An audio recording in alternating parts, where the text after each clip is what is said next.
Islamic short status کو subscribe کریں، like کریں، کمنٹ کریں اور شیئر کریں۔ بیل آئیکن کو دبانا مت بھولیں۔ پہلے خلیفہ حضرت ابوبکر رضی اللہ عنہ کے حکم پر تمام سالار اپنے اپنے محاذوں اور مہموں کو روانہ ہو گئے۔ خالد رضی اللہ عنہ اپنی مہم کے علاقے میں حسب عادت اتنی تیزی سے پہنچے کہ دشمن کو خبر تک نہ ہوئی۔ انہوں نے کچھ بستیوں کو گھیرے میں لے لیا تو خالد رضی اللہ عنہ کے پاس کچھ آدمی آئے اور انہیں بتایا کہ بعض قبیلے طلحہ کے فریب کا شکار ہیں، ان کی خوریزی مناسب نہیں ہوگی۔ اگر خالد رضی اللہ عنہ ذرا انتظار کریں تو قبیلہ طوئی کے کم از کم 500 آدمی خالد رضی اللہ عنہ کے دستے میں شامل ہو جائیں گے۔ خالد رضی اللہ عنہ نے انتظار کیا اور یہ آدمی قبیلہ طوئی کے 500 آدمی لے آئے جو طلحہ کے قبیلے اور اس کے زیر اثر قبیلوں کے خلاف لڑنے پر آمادہ تھے۔ وہ مسلح ہو کر آئے تھے۔ اسی طرح قبیلہ جدیلہ بھی خالد رضی اللہ عنہ کے ساتھ مل گیا۔ طلحہ کو پتہ چلا تو وہ بہت گھبرایا، لیکن ایک شخص اوئینہ اس کے ساتھ تھا۔ وہ بنی فرازہ کا سردار تھا۔ اس کے دل میں مدینے والوں کے خلاف اتنا عناد بھرا ہوا تھا کہ اس نے اعلان کر دیا کہ وہ مدینے والوں کی حکومت کو کسی قیمت پر تسلیم نہیں کر سکتا۔ غزوہ احزاب میں جن 3 لشکروں نے مدینہ پر حملہ کرنے کا منصوبہ بنایا تھا، ان میں سے ایک لشکر کا سالار یہی شخص اوئینہ بن حصن تھا۔ رسول کریم صلی اللہ علیہ وسلم نے اپنے اس اصول کے مطابق کہ دشمن کو تیاری کی حالت میں پکڑو، مدینے سے نکل کر ان تینوں لشکروں پر حملہ کر دیا۔ سب سے زیادہ نقصان اوئینہ کے لشکر کو اٹھانا پڑا۔ اس نے مجبور ہو کر اسلام قبول کر لیا تھا، لیکن اسلام کے خلاف سرگرم رہا۔ خالد رضی اللہ عنہ کو پتہ چلا کہ طلحہ کے ساتھ اوئینہ بھی ہے، تو انہوں نے عہد کیا کہ ان دونوں کو نہیں بخشیں گے۔ خالد رضی اللہ عنہ نے پیش قدمی سے پہلے اپنے 2 آدمیوں عکاشہ بن محصن اور ثابت بن اکرم انصاری کو لشکر کے آگے بھیج دیا کہ وہ دشمن کی نقل و حرکت یا کوئی اور بات دیکھیں جو لشکر کی پیش قدمی کے کام آ سکتی ہے تو پیچھے اطلاع دیں۔ دونوں چلے گئے اور خالد رضی اللہ عنہ اپنے دستوں کے ساتھ آگے بڑھتے گئے۔ بہت دور جا کر ان دونوں میں سے کوئی بھی واپس آتا دکھائی نہ دیا۔ کچھ دور گئے تو 3 لاشیں پڑی ملی جو خون میں نہائی ہوئی تھی۔ 2 لاشیں انہی 2 آدمیوں عکاشہ اور ثابت کی تھیں جنہیں خالد رضی اللہ عنہ نے آگے بھیجا تھا۔ تیسری لاش کسی اجنبی کی تھی۔ بعد میں جو انکشاف ہوا، طبری اور قاموس کے مطابق کہ یہ دونوں آگے جا رہے تھے، راستے میں انہیں ایک شخص ہبال مل گیا۔ ابن اسیر لکھتے ہیں کہ ہبال طلحہ کا بھائی تھا، لیکن طبری اور قاموس اسے طلحہ کا بھتیجا لکھتے ہیں۔ عکاشہ اور ثابت نے اسے للکار کر قتل کر دیا۔ اس کی اطلاع طلحہ کو مل گئی۔ وہ اپنے بھائی سلمہ کو اپنے ساتھ لے کر آ گیا۔ عکاشہ اور ثابت ابھی اور آگے جا رہے تھے۔ طلحہ اور سلمہ نے گھات لگائی اور دونوں کو مقابلے کی مہلت دیے بغیر ہی قتل کر دیا۔ خالد رضی اللہ عنہ آگ بگولا ہو گئے اور طلحہ کی بستی پر جا تھمکے۔ اوئینہ طلحہ کی فوج کی کمان کر رہا تھا اور طلحہ ایک خیمے میں نبی بنا بیٹھا تھا۔ اوئینہ نے مسلمانوں کا قہر اور غضب دیکھا تو وہ اپنے لشکر کو لڑتا چھوڑ کر طلحہ کے پاس گیا۔ وہ طلحہ کو سچا نبی مانتا تھا۔ اوئینہ نے کہا، یا نبی، مشکل کا وقت آن پڑا ہے، جبریل کوئی وحی لائے گا۔ طلحہ نے کہا، ابھی نہیں، تم لڑائی جاری رکھو۔ اوئینہ دوڑتا گیا اور لڑائی میں شامل ہو گیا۔ مسلمانوں کا قہر اور بڑھ گیا تھا۔ خالد رضی اللہ عنہ کی چالیں چھوٹے نبی کے لشکر کے پاؤں اکھاڑ رہی تھی۔ اوئینہ ایک بار پھر طلحہ کے پاس گیا۔ اس نے طلحہ سے پوچھا، یا نبی، کوئی وحی نازل ہوئی؟ طلحہ نے کہا، ابھی نہیں، تم لڑائی جاری رکھو۔ اوئینہ نے جھنجھلا کر پوچھا، وحی کب نازل ہوگی؟ تم کہا کرتے ہو کہ مشکل کے وقت وحی نازل ہوتی ہے۔ طلحہ نے کہا، خدا تک میری دعا پہنچ گئی ہے، وحی کا انتظار ہے۔ اوئینہ اپنے لشکر میں چلا گیا، مگر اب اس کا لشکر خالد رضی اللہ عنہ کے گھیرے میں آ گیا۔ اوئینہ گھبراہٹ کے عالم میں ایک بار پھر طلحہ کے پاس گیا اور اسے اپنے لشکر کی کیفیت بتا کر پوچھا کہ وحی نازل ہوئی ہے یا نہیں۔ طلحہ نے جواب دیا، ہاں، وحی نازل ہو چکی ہے۔ وہ یہ ہے کہ مسلمان بھی جنگ لڑ رہے ہیں، تم بھی جنگ لڑ رہے ہو، تم اس وقت کو کبھی نہ بھول سکو گے۔ اوئینہ کو کچھ اور کی توقع تھی، لیکن طلحہ نے اسے مایوس کر دیا۔ اسے یہ بھی پتہ چل گیا کہ طلحہ جھوٹ بول رہا ہے۔ اوئینہ نے غصے سے کہا، لا ریب، ایسا ہی ہوگا، وہ وقت جلد ہی آ رہا ہے جسے تم ساری زندگی نہیں بھول سکو گے۔ اوئینہ دوڑتا باہر چلا گیا اور چلا چلا کر اپنے قبیلے کو کہنے لگا، اے بنو فرازہ، طلحہ کذاب ہے، جھوٹے نبی کے پیچھے جانے مت گواؤ، بھاگو اپنی جانیں بچاؤ۔ بنو فرازہ تو بھاگ اٹھے۔ طلحہ کے اپنے قبیلے کے لڑنے والے لوگ طلحہ کے خیمے کے ارد گرد جمع ہو گئے۔ खालिद रज़ी अल्लाह अन्हु तमाशा देखने लगे। तुलैहा के खैमे के साथ एक घोड़ा और एक ऊंट तैयार खड़े थे। कबीला तुलैहा से पूछ रहा था कि फिर अब क्या हुक्म है। तुलैहा की बीवी जिसका नाम नवार था उसके साथ थी। तुलैहा घोड़े पर सवार हो गया और उसकी बीवी ऊंट पर चढ़ बैठी। तुलैहा ने अपने कबीले से कहा, लोगों, मेरी तरह जिसके पास भागने का इंतजाम है वो अपने बीवी बच्चों को लेकर भाग जाए। इस तरह उस कज़्ज़ाब का फितना खत्म हो गया। उमर रज़ी अल्लाह अन्हु के दौरे खिलाफत में तुलैहा ने उनके हाथ पर बैत की और मुसलमान हो गया। खालिद रज़ी अल्लाह अन्हु ने और कई कबीलों को मुती किया और उन्हें इर्तिदाद की कड़ी सजा दी। उन पर अपनी शराइत आयद की। इस्लाम से जो मुनहरिफ हो गए थे उन्हें दोबारा हल्का बगोश इस्लाम किया। तुलैहा की नबूवत को भी खालिद रज़ी अल्लाह अन्हु ने खत्म कर दिया और उवैना जो यहूदियों से बढ़कर मुसलमानों का दुश्मन था, ऐसा भागा कि उसने इराक जाकर दम लिया, मगर उसका जहर अभी पीछे रह गया था। ये जहर एक औरत की शक्ल में था जो सलमा कहलाती थी। उसका पूरा नाम उम्मे ज़िमल सलमा बिन्ते मालिक था। सलमा बन्नू फिराजा के सरदारों के खानदान की एक मशहूर औरत उम्मे करफा की बेटी थी। रसूलुल्लाह सल्लल्लाहु अलैहि वसल्लम की जिंदगी का वाक़या है कि ज़ैद बिन हारिसा बनी फिराजा के इलाके में जा निकले। ये कबीला मुसलमानों का जानी दुश्मन था। वादी अल क़रा में ज़ैद रज़ी अल्लाह अन्हु का सामना बनी फिराजा के चंद आदमियों से हो गया। ज़ैद रज़ी अल्लाह अन्हु के साथ बहुत थोड़े आदमी थे। बनी फिराजा के उन आदमियों ने उन सबको कत्ल कर दिया और ज़ैद रज़ी अल्लाह अन्हु को गहरे जख्म आए। वो गिरते पड़ते मदीना पहुंच गए। जब उनके जख्म ठीक हो गए तो रसूल अकरम सल्लल्लाहु अलैहि वसल्लम ने उन्हें बाकायदा फौजी दस्ते देकर बनु फिराजा पर हमले के लिए भेजा। मुसलमानों ने बनी फिराजा के बहुत से आदमियों को हलाक और कुछ को कैद कर लिया। झड़प बड़ी खूरेज थी। उन कैदियों में उम्मे करफा फातिमा बिनते बदर भी थी। उस औरत की शोहरत ये थी कि अपने कबीले के अलावा दूसरे कबीलों को भी मुसलमानों के खिलाफ भड़काती रहती। उसे मदीने लाकर सजाए मौत दे दी गई। उसके साथ उसकी कमसिन बेटी उम्मे ज़िमल सलमा थी। रसूल करीम सल्लल्लाहु अलैहि वसल्लम ने ये लड़की उम्मुल मोमिनीन आयशा सिद्दीक़ा रज़ी अल्लाह अन्हा के हवाले कर दी। उसे प्यार से रखा गया मगर वो हर वक्त उदास रहती।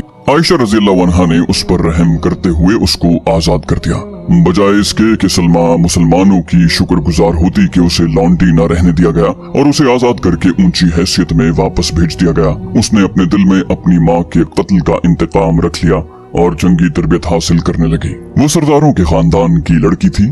उसमें क़यादत के जौहर भी पैदा हो गए। उसने मुसलमानों के खिलाफ एक लश्कर तैयार कर लिया और मदीने पर हमले के लिए पर तोलने लगी, मगर मुसलमान एक जंगी कुव्वत बन चुके थे, इसलिए सलमा मदीने के करीब आने की जुर्रत न कर सकी। अब तुलैहा और उवैना को शिकस्त हुई तो सलमा मैदान में आ गई। उसकी माँ उवैना की चचाजाद बहन थी। जिन कबीलों ने खालिद रज़ी अल्लाह अन्हु से टक्कर ली थी उन्हें ये लड़ाई बहुत महंगी पड़ी। जो बच गए थे वो इधर उधर भाग गए।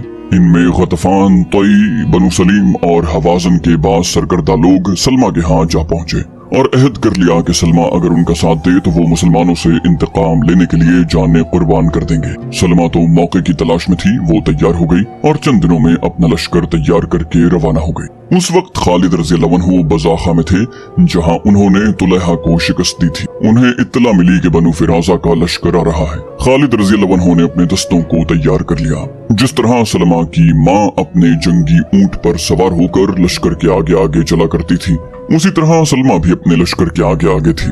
उसके इर्द गिर्द 100 शुतर सवारों का घेरा था जो तलवारों और बर्छियों से मुसल्ला थे। ये लश्कर जोश खरोश बल्कि कहर और गजब के नारे लगाता आ रहा था। खालिद रज़ी अल्लाह अन्हु ने इंतजार न किया कि दुश्मन और करीब आए। उनके साथ नफरी थोड़ी थी। वो दुश्मन को इतनी मोहलत नहीं देना चाहते थे कि वो हमले की तरतीब या कलील तादाद मुसलमानों को नफरी की इफरात के बलबूते पर घेरे में लेने की पोजीशन में आए।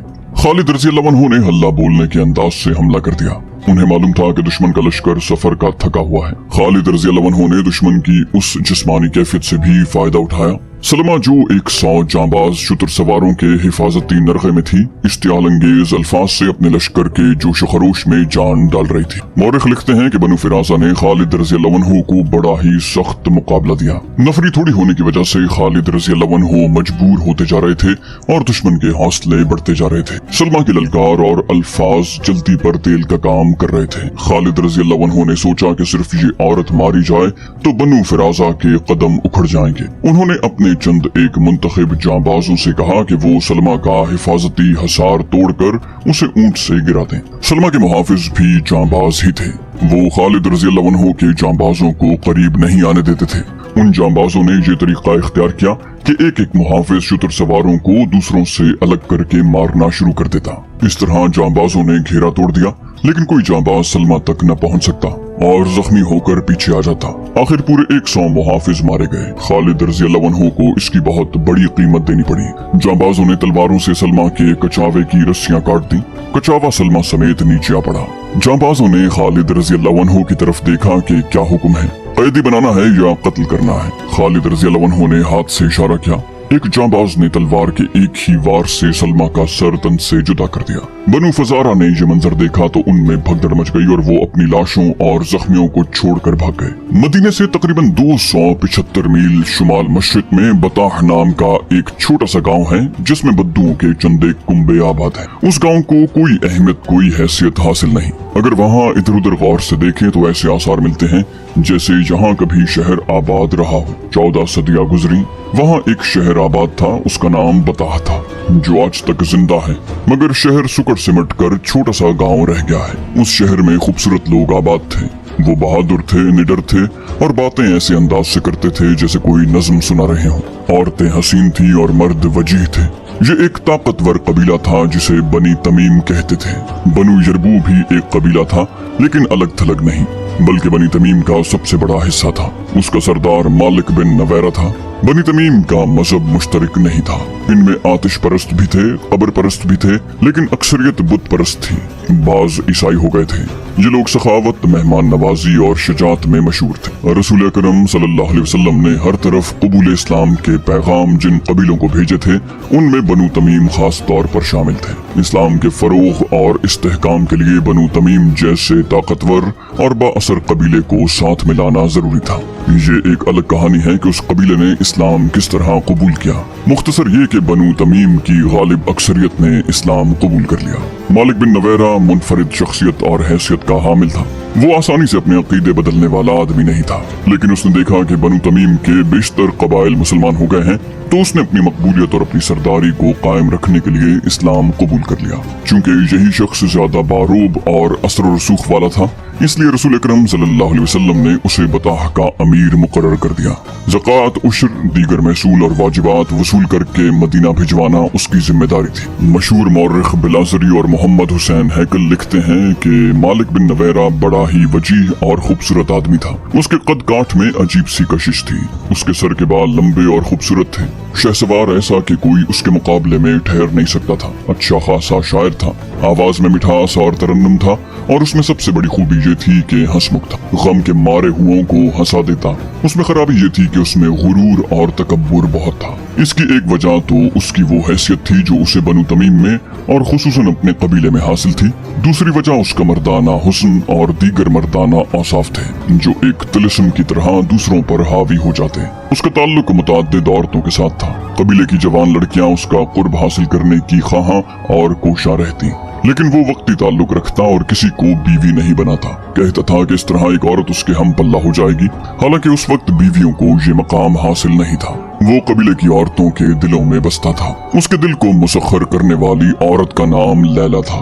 मालिक बिन नवैरा ने लैला से शादी कर ली और लैला को कबीले ने उम्मे तमीम का नाम दिया। रसूलुल्लाह सल्लल्लाहु अलैहि वसल्लम के विसाल की खबर मिलते ही मालिक बिन नवैरा ने मदीने वालों से नजरें फेर ली और जाहिर कर दिया कि उसने इस्लाम कबूल किया था, ईमान नहीं। उसने ज़कात और महसूलात वसूल करके अपने घर में रखे हुए थे। चंद दिनों तक उसने ये माल मदीने को भेजना था। उसने कबीले के लोगों को इकट्ठा करके उन्हें ज़कात और महसूलात वापस कर दिए। मालिक ने कहा, अब तुम आजाद हो। मैंने मदीने की जंजीर तोड़ डाली है। अब जो कुछ तुम कमाओगे वो सब तुम्हारा होगा। लोगों ने दादो तहसीन के नारे बुलंद किए। मालिक बहुत खुश था कि मदीने से ताल्लुक तोड़कर वो अपने कबीले का फिर खुद मुख्तार सरदार बन गया है, मगर उसकी खुशी ज्यादा देर तक कायम न रह सकी। 2-3 कबीलों के सरकर्दा आदमियों ने मालिक से कहा कि उसने मदीने से ताल्लुक तोड़कर अच्छा नहीं किया। मालिक ने उन्हें मदीने के खिलाफ करने की बहुत कोशिश की, लेकिन उसकी जबान का जादू न चल सका। ज़कात और महसूलात की अदायगी के मसले पर बनु तमीम 3 हिस्सों में बट गए। एक वो थे जो ज़कात वगैरह की अदायगी करना चाहते थे, दूसरे वो जो मदीने वालों के साथ कोई ताल्लुक नहीं रखना चाहते थे, और तीसरे वो थे जिनके लिए ये फैसला करना मुश्किल हो गया था कि वो क्या करें। उन सब के इख्तिलाफात इतने बढ़ गए कि कबीलों की आपस में खूंरेज लड़ाइयां शुरू हो गईं। इतने में सजा अपना लश्कर लेकर आ गई। सजा का जिक्र पहले आ चुका है। उसने नबूवत का दावा किया था। अल हारिस की बेटी सजा अपने लश्कर के साथ मालिक बिन नवेरा के कबीले बनु यरबू के इलाके में जा खैमजन हुई थी।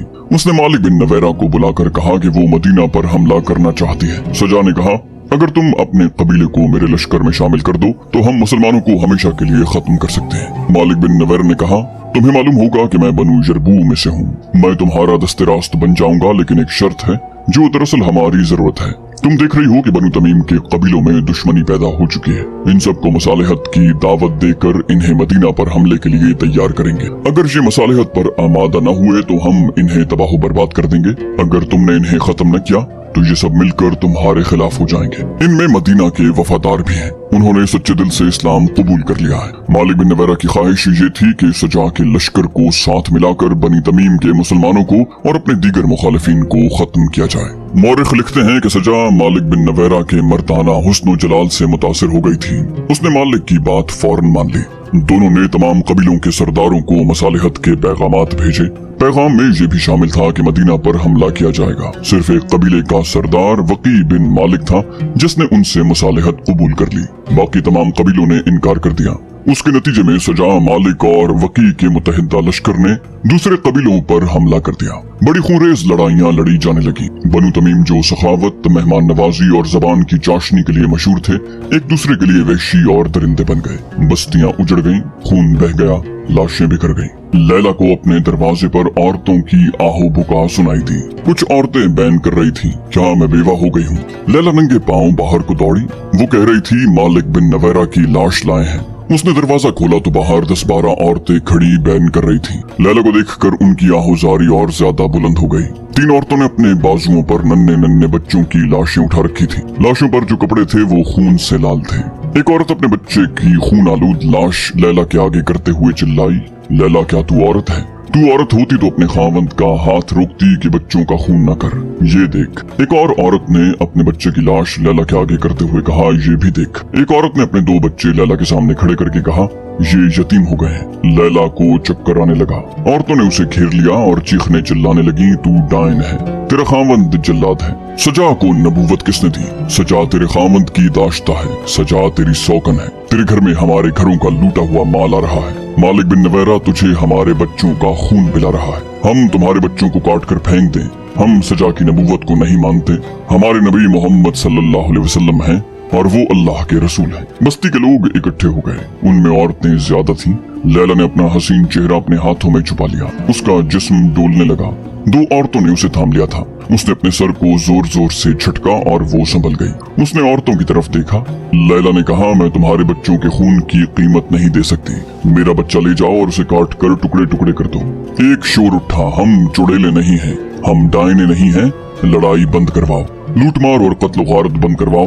तुम्हारा खावंद वकी बिन मालिक और सजा के साथ मिलकर लूट मार कर रहा है। लैला ने कहा, लड़ाई बंद हो जाएगी। बच्चों की लाशें अंदर ले आओ। माएं अपने बच्चों की लाशें अंदर ले गईं। लैला ने तीनों लाशें उस पलंग पर रख दी जिस पर वो और मालिक बिन नवेरा सोया करते थे।